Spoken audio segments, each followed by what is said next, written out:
السلام علیکم، کیسے ہیں آپ سب؟ امید ہے کہ آپ سب ٹھیک ہوں گے، خوش باش ہوں گے، گھروں میں آباد ہوں گے۔ اور آج کا جو میرا ٹاپک ہے وہ میرو غالب بک ہے، اور غالب کی شاعری کے فنی اسلوبیاتی عناصر یا غالب کی شاعری کے فکری عناصر، اس کے بارے میں ہے۔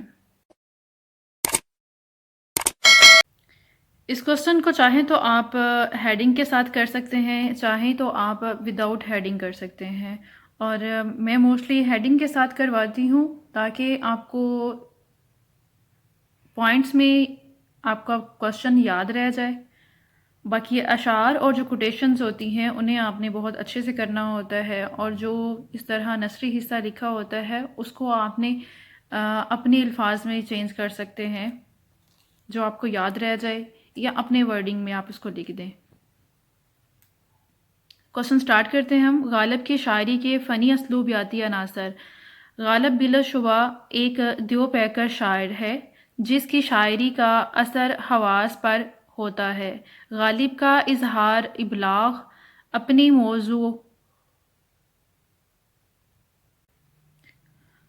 موضوع کے ساتھ پوری طرح ہم آہنگ ہے۔ ان کے موضوع میں جو وسعتیں اور گہرائیاں ہیں ان کا عکس ان کے اظہار و ابلاغ میں نظر آتا ہے۔ مرزا غالب ذہنی اور طبعی اعتبار سے انفرادیت پسند تھے۔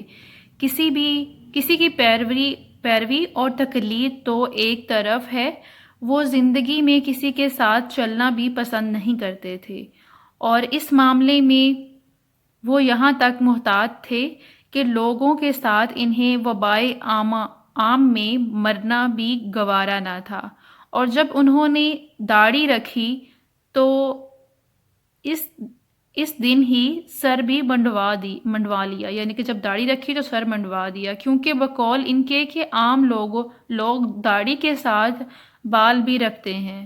مولانا حالی غالب کے اس شاعرانہ خصوصیت کو جدت ادا کے نام سے یاد کرتے ہیں۔ ان کا شعر اگزامپل کے طور پہ کوٹ کیا جاتا ہے یہاں پہ: بسا کے دشوار ہے ہر کام کا آسان ہونا، آدمی کو بھی میسر نہیں انسان ہونا۔ اچھا جی، یہاں تک تو آپ لکھیں گے۔ ان کے جب کوسچن سٹارٹ کریں گے ان کے فنی اور اسلوبیاتی عناصر کے شروع میں بتا دیں گے کہ وہ کسی کی تقلید نہیں کرتے ہیں، اور اس کے بعد آ جائے گا جدت ادا۔ جدت ادا میں حالی کے بارے میں آپ لکھیں گے کہ وہ ان کی شاعرانہ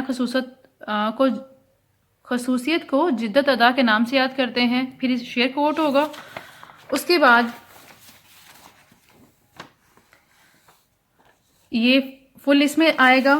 نیکسٹ آپ کی ہیڈنگ ہوگی دریا کو کوزے میں بند کرنا، یعنی کہ بہت کم الفاظ میں یا ان کے اشعار سے بہت سے میننگ نکلتے ہیں، یہ ان کی دوسری ہیڈنگ ہوگی۔ اس کے بعد ہے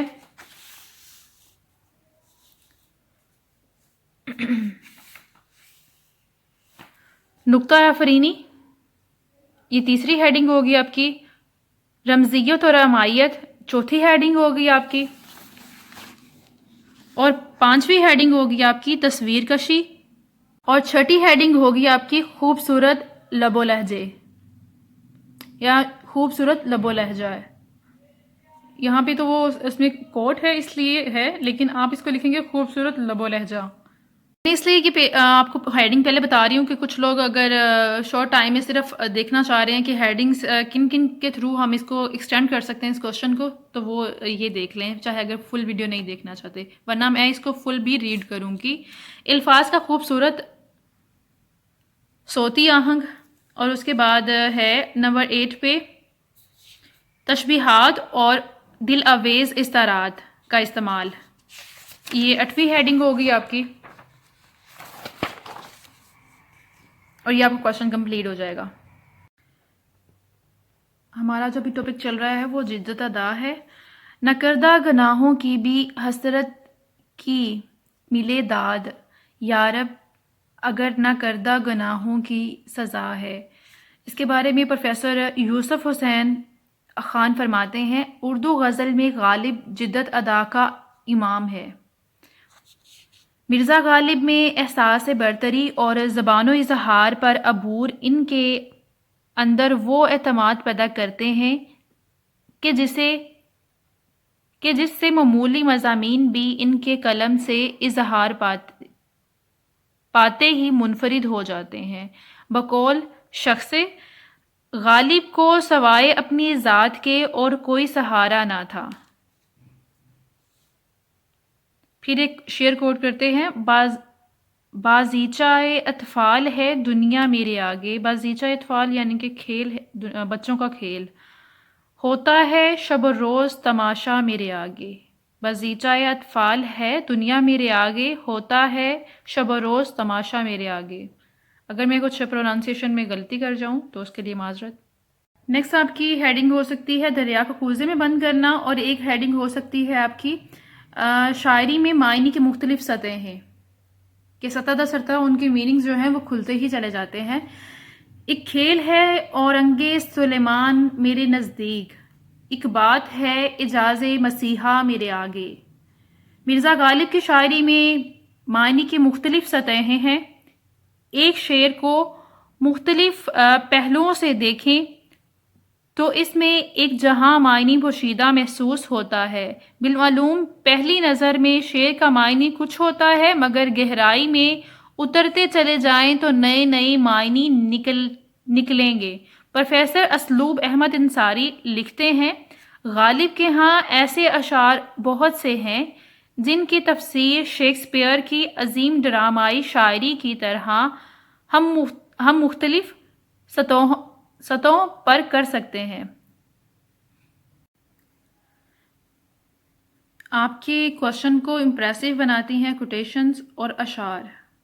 باقی آپ تعریفیں اپنے پاس سے بھی کر سکتے ہیں، یا ان کی شاعری میں آپ جو چیزیں نوٹس کرتے ہیں ان کے بارے میں لکھ سکتے ہیں، لیکن آپ نے اس کے بارے میں اتھینٹک جو بتانا ہوتا ہے یا اس کو پروف کرنا ہوتا ہے، وہ اس طرح کسی کی کوٹیشن کو ایڈ کر کے اقوال کو ایڈ کرنا ہوتا ہے، یا پھر اشعار ایڈ کرنے ہوتے ہیں۔ اگر آپ کو یہ زیادہ لگے اتنے کر لیں تو ویل اینڈ گڈ ہے، اگر آپ نہیں کر سکتے ہیں تو اشعار کوٹ کریں۔ ایک کوشچن میں کوئی 10 اشعار ہو جائیں، یا پھر کم سے کم 5 تو ضرور ہوں، اور اسی طرح کوٹیشنز آپ کوئی 5 ایڈ کر لیں، 4 ایڈ کر لیں، لیکن کم سے کم 2 یا 3 تو ضرور ہونی چاہیے۔ غالب اپنی عصری شعری روایت کے باغی نہ سہی، یعنی کہ جو عصری شعری روایت چل رہی تھی اس ٹائم کی جو روایت تھی، جن چیزوں کے بارے میں لکھا جاتا تھا، اس کے باغی تو نہ صحیح تھے، لیکن اس کے مکمل طور پر پیروی کرنے والے بھی نہیں تھے۔ یہ چیزیں اسکپ ہوا ہے پرنٹنگ میں۔ نہ تو وہ باغی ہے، نہ تو پوری طرح ان کو اس پہ چلنا گوارا ہے، پر چلنا گوارا نہیں کرتے تھے، اس لیے ان کی شاعری کی گھسی پٹی روایت سے الگ اور ممتاز نظر آتی ہے۔ انہوں نے بے غزل میں نئے نئے موضوعات داخل کیے، اور ان کی جدت پسندی انہیں ہر وقت نئی چیز، نیا انداز اور نئی بات پیدا کرنے پر اکساتی رہتی تھی۔ پروفیسر اسلوب احمد انصاری فرماتے ہیں، غالب نکتہ آفرینی کے بھی بڑے دل دادا اور استاد ہیں۔ اب میں نے یہاں پہ ایک مسٹیک کی ہے پڑھتے ہوئے، انہوں نے غزل میں نئے نئے، میں نے یہ بے غزل پڑھ دیا، اس کو نون کا نقطہ بے کے ساتھ بڑی یہ کے ساتھ لگا دیا۔ انہوں نے غزل کے نئے نئے موضوعات داخل کیے، اور ان کی جدت پسندی انہیں ہر وقت نئی چیز، نیا انداز اور نئی بات پیدا کرنے پر اکساتی تھی۔ پھر آگے شعر کوٹ ہوتا ہے علامت شعر کے ساتھ، یہ فتنہ آدمی کی خانہ ویرانی کو کیا کم ہے، ہوئے تم دوست جس کے دشمن اس کا آسماں کیوں ہو۔ اگر آپ نے شعر یاد کیا، اس پر محنت کی ہے، لیکن پیپر میں لکھتے وقت آپ کو ایک لائن یاد آ رہی ہے، تو علامت مصرع کے ساتھ آپ اس ایک مصرے کو لکھ دیں۔